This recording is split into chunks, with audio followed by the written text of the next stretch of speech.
Yo, what's going on, guys? DJ Icon, and thank you for joining me on this edition of Tech Talk, brought to you by ClubKillers.com. I actually just touched down in Las Vegas. We're here broadcasting live today from the Club Killers headquarters with DJ Deville. If you don't know who DJ Deville is, if you've ever heard someone like Skrillex, Diplo, or Little John, then you've definitely heard DJ Deville's remixes. He's one of my favorite DJs, and he's been in the game a long time. So let's go check it out. Party people!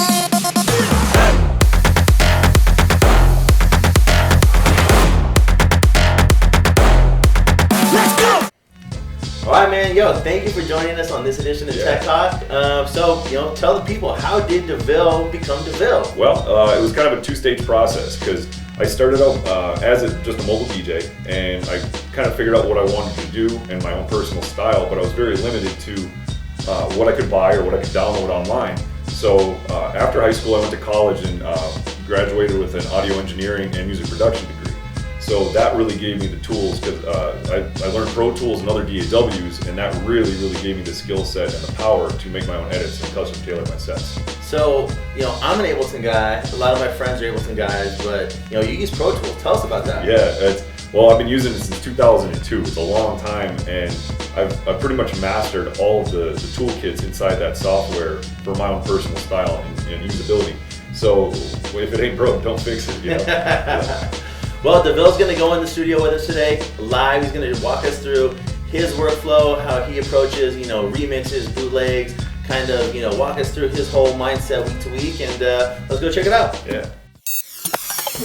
Club Killers Tech Talk, hosted by Icon.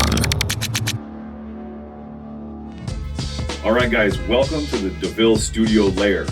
And the first thing I wanted to say is it's not always easy to find inspiration when you're in the studio. I've been doing this for 11 years, and it's really difficult sometimes depending on what you've already done and what you're trying to do. So the best thing is to kind of have a checklist of how you're going to attack in the studio, because my biggest job for myself is to make my DJ sets as good as possible. So the thing you want to do is figure out what you need, what you want, and what already exists. So those are all the things you need to look at. But I also want to define some categories of content that you can work on. So let's break those down now.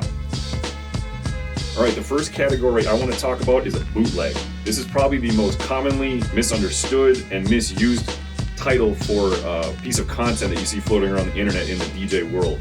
But I kind of thought about it, and I think this probably makes it the most concise definition possible. Essentially, it's a relayered original part of a song that also introduces a variety of new elements that can vary from tempo, samples, and percussion, and even pieces of other songs, especially in the EDM world, but it does not include very much, if any, original production.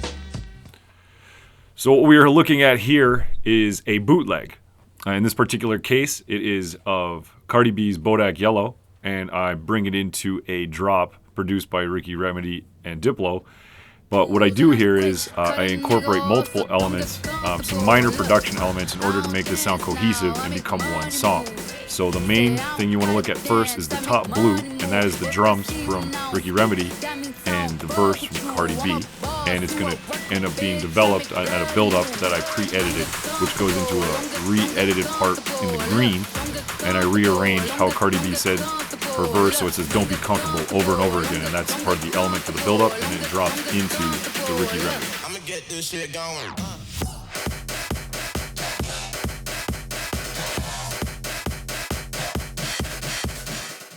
All right, the next category I want to talk about is a remix, and this is the most commonly used subtitle in the DJ world. You'll see this a lot in your Serato, but it can be often misused by content producers.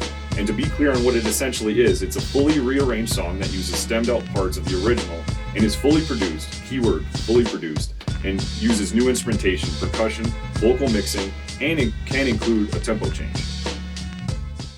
And now what you're looking at here is my remix session for Humble, my Jersey trap remix that I had done a little while ago. What you're looking at here is the full session, and my particular production style is very percussive. I use a lot of chopping, a lot of grid editing, and a lot of stuttering style sample cuts. That's just my personal style here, and you can very easily see that based on my grid layouts that you're seeing, because there's so many different sputters and chops and different things that I created and composed for the the drop on the particular track. And the reason I liked using the Skrillex remix as my palette is because there's so many empty parts that I was able to take away, rearrange, and remix from that in my own personal style.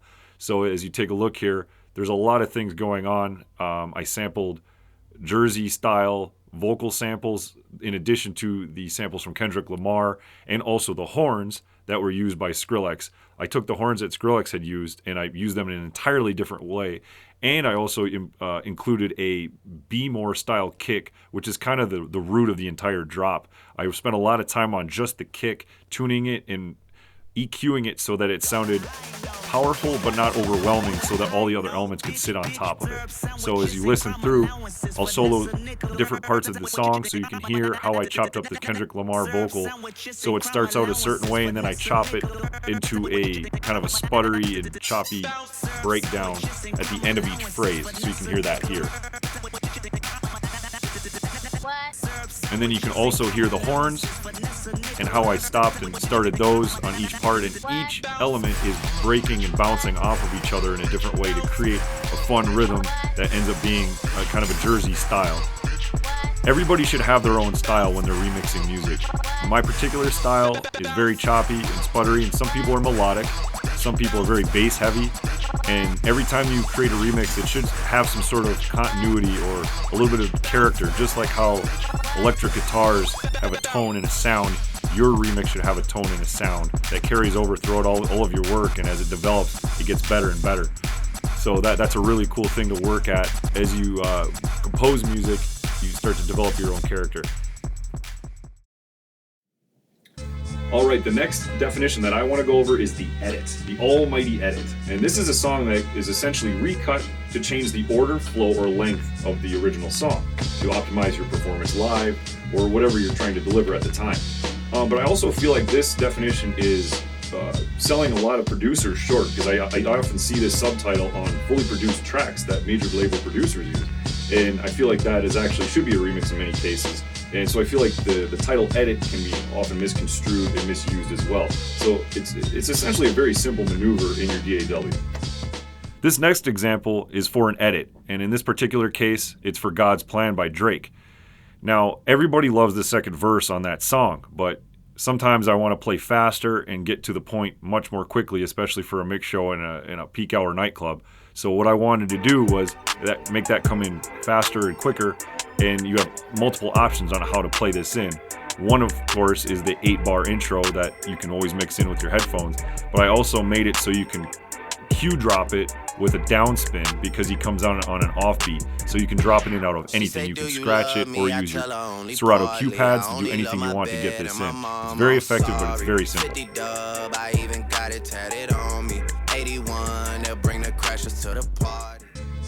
The next category I want to go over is the blend, aka the mashup. And this is my personal favorite. And what this is essentially the introduction of two unrelated elements, one being the instrumental and the other being the a cappella. And what those make is a new seamless combination that can be played live as one song.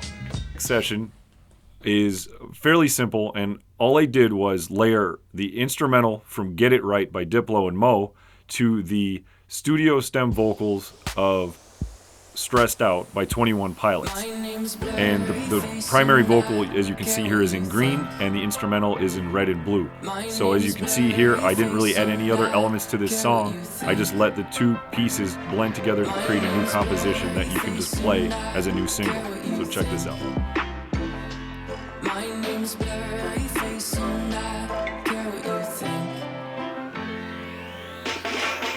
There are a lot of tools that you can use to make a blend or a mashup, but the first tool is your ears. Always trust your ears. And if you don't have any formal music training or are unsure while you're working on a project, you can go to your computer and try out Mixed in Key, or there's also a tool inside of your Serato that can scan the key of the tools that you're using to make your blend or mashup.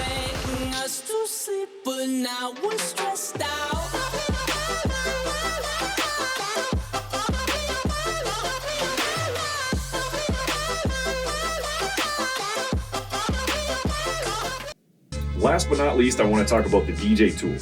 This is a manipulation of an existing production or isolation of one key element in a song in your DAW, so it's easily playable in a live setting using your turntables or CDJs. This next example is one of a DJ tool. Now, there are some very simple DJ tools such as acapella loops and acapella outs you can add to original songs, but for the sake of this video, I wanted to show you a little bit more complicated example. And as you can tell, at the top of my screen, there is a green section that has the tempo grid that slowly stair steps up from 100 BPM to 126. And at the beginning of the transition, I use a chant that says "Make Money Money" that goes into a wordplay layering into F-Word and Fat Man Scoop's track called Money. So it's a wordplay transition that very cohesively changes from one tempo zone to another. So have a listen to this one.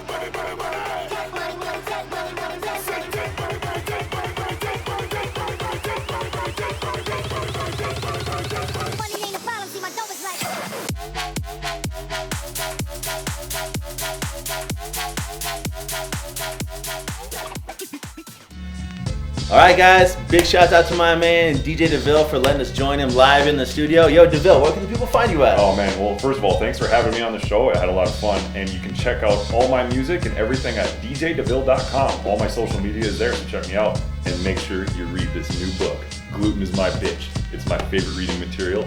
Make gluten your bitch as well. All right, guys, we'll see you next week.